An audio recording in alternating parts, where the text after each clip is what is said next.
Students, previous lecture में हमने लघु बीजाणुधानी के विकास के बारे में पढ़ा था।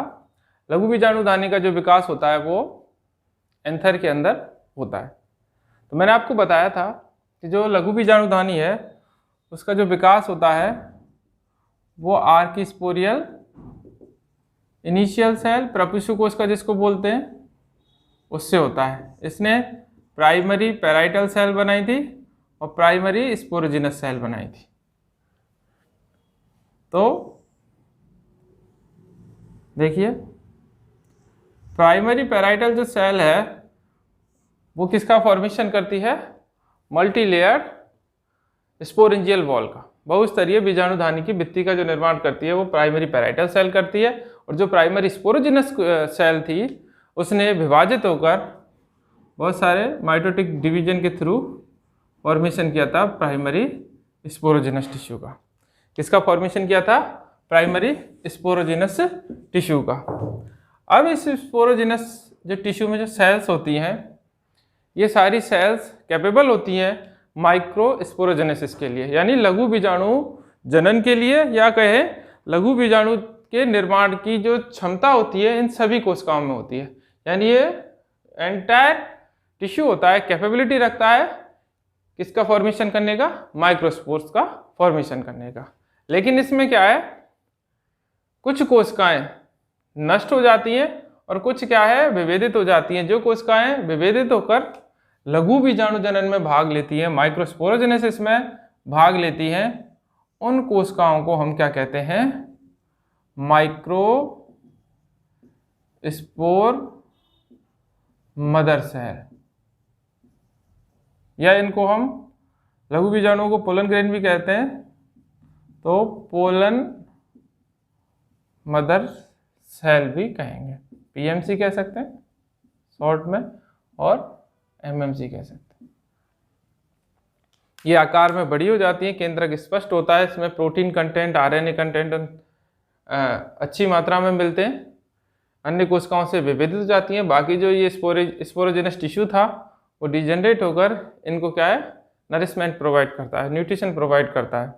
अब ये जो माइक्रोस्पोर मदर सेल है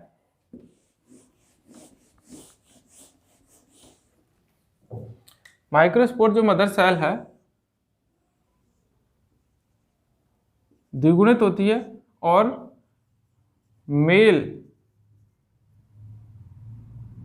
मेल स्पोरोफाइट की लास्ट सेल होती है, अंतिम अवस्था होती है। अब यहाँ पर इसमें क्या है, मियोसिस होगी, अर्धसूत्री विभाजन होता है। तो ये कई बार क्वेश्चन पूछ भी लिया जाता है कि मियोसिस की स्टडी के लिए अच्छा मटेरियल या अच्छी सेल कौन सी होती है? तो ये जो हमारी पोलन मदर सेल है या माइक्रोस्पोर मदर सेल है, जो मियोसिस की स्टडी करने के लिए क्या है, बेस्ट सेल है। अब यहाँ पर मियोसिस दो तरीके से होती है, एक होती है युगपत प्रकार से, साइमल्टेनियस प्रकार से, युगपत प्रकार से, और एक होती है उत्तरोत्तर, या जिसको बोले सक्सेसिव। देखिए, इसमें मियोसिस हो गया। जो युगपत प्रकार की होती है, साइमल्टेनियस टाइप की जो मियोसिस होती है, उसमें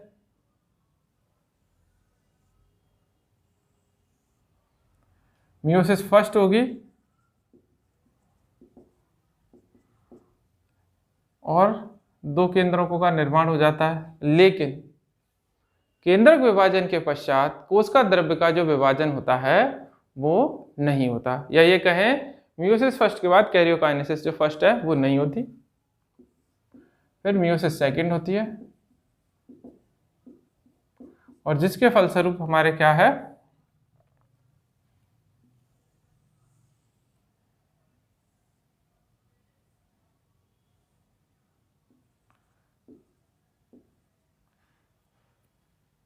चार लघु बीजाणुओं का निर्माण होता है, चार माइक्रोस्पोर्स का फॉर्मेशन होता है। मियोसिस सेकंड के बाद जो कैरियोकाइनेसिस होती है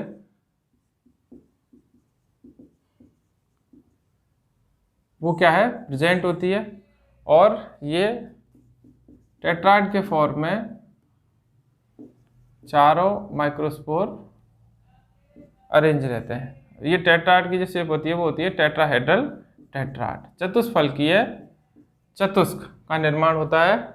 जनरली ये हमारा मिलता है डाइकोट प्लांट्स में। दूसरे टाइप की जो होती है सक्सेसिव प्रकार की, इसमें वॉल फॉर्मेशन जो होता है वो होता है हमारा सेंट्रीपिटल मैनर से, यानी जो भित्ति का निर्माण होगा वो सेंट्रीपिटल मैनर से होता है। सक्सेसिव टाइप की में क्या है, मियोसिस फर्स्ट के बाद कैरियोकाइनेसिस होगी और मियोसिस सेकंड के बाद भी कैरियोकाइनेसिस होगी, जिसके रिजल्टेंट क्या है, 4 माइक्रोस्पोर्स का फॉर्मेशन होता है और चारों माइक्रोस्पोर आइसोबाइलेटरल टेट्राड के फॉर्म में अरेंज रहते हैं। इसको हम बोलते हैं आइसोबाइलेटरल टेट्राड, समद्विपार्श्विक चतुष्क।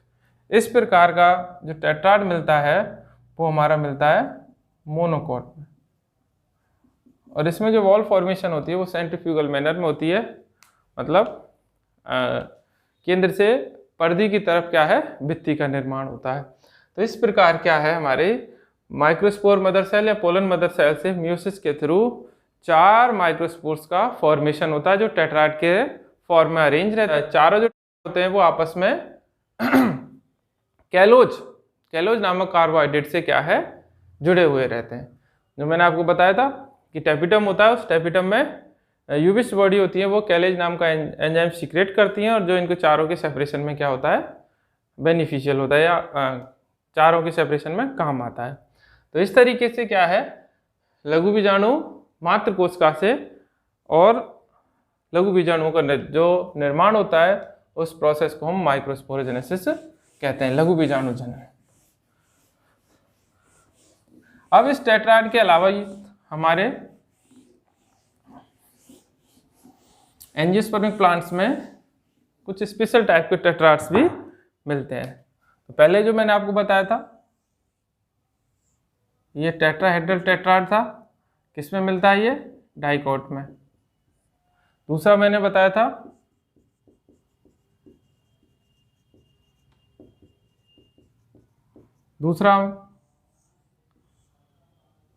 आइसोबाइलेटरल टेट्राड है, आइसोबाइलेटरल, ये मिलता है मोनोकोट में। तीसरा है लीनियर, यानी चारों माइक्रोस्पोर लीनियर मैनर में अरेंज रहते हैं, ये मिलता है हमारे हेलोफिला में।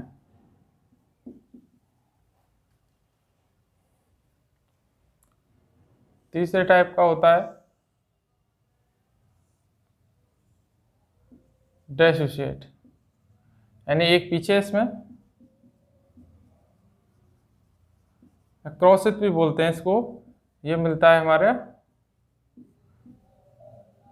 मैग्नोलिया में।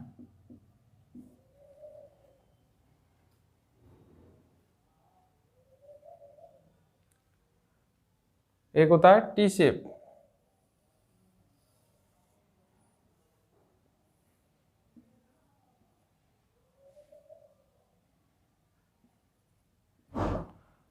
इसको बोलते हैं हम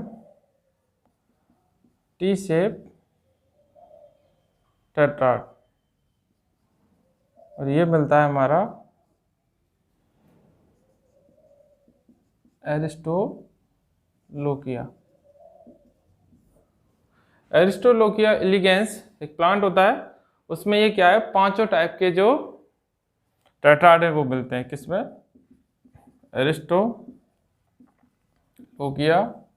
एलिगेंस, इसमें ये 5 प्रकार के टेट्राड मिलते हैं। अब इसके बाद कुछ प्लांट्स में कुछ क्या है, स्पेसिफिक कैरेक्टर मिलते हैं माइक्रोस्पोर से रिलेटेड, उनको हम डिस्कस करेंगे। जैसे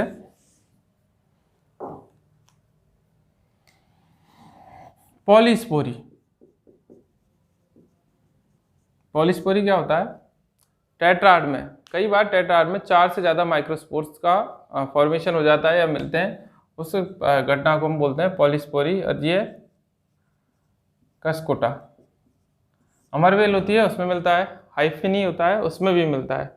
एक होता है compound pollen grain. Compound pollen grain क्या होता है? तो टेट्राड के चारों पोलन ग्रेन होते हैं, माइक्रोस्पोर होते हैं, वो क्या है, चारों क्या है, पृथक नहीं हो पाते, चारों संयुक्त रूप में मिलते हैं। इस जो कंडीशन है इसको हम बोलते हैं कंपाउंड पोलन ग्रेन। ये मिलती है हमारी एलोडिया, ड्राइमिस,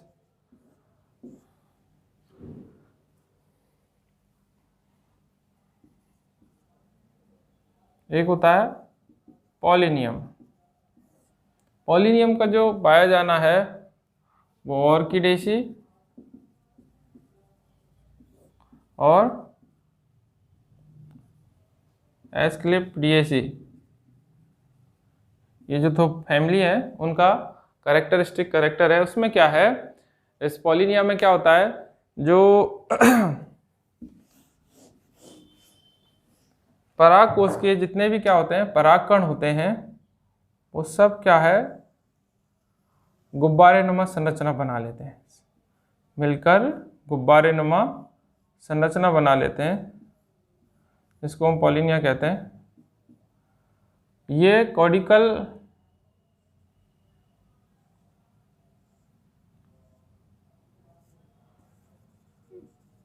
नामक नलिकाकार संरचनाओं से एक क्या है, तस्तरी नुमा स्ट्रक्चर होती है, जिसको हम बोलते हैं कॉर्पस्कुलम।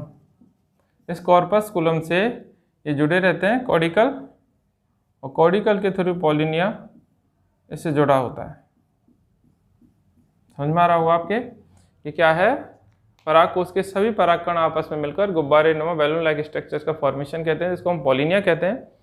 ये पॉलिनिया किसमें, ऑर्किडेसी और एस्क्लेपिडिएसी नामक कुलों में, जैसे आपको ध्यान हो कैलोट्रोपस में है ना, मिलता है। ये तीनों चीज़ों को मिलाकर, कॉडिकल, पॉलिनिया एंड कॉर्पस्कुलम, इनको मिलाकर हम बोलते हैं ट्रांसलेटर एपरेटस। जो ट्रांसलेटर एपरेटस होता है वो क्या है, जो पॉलिनेशन होता है इसमें ट्रांसलेटर मैकेनिज्म के थ्रू, उसमें क्या है, ये सहायता करता है।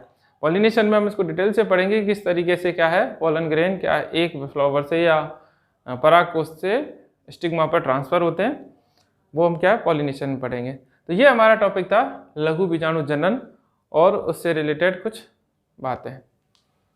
मैं आशा करता हूँ आपको पसंद आया होगा। धन्यवाद।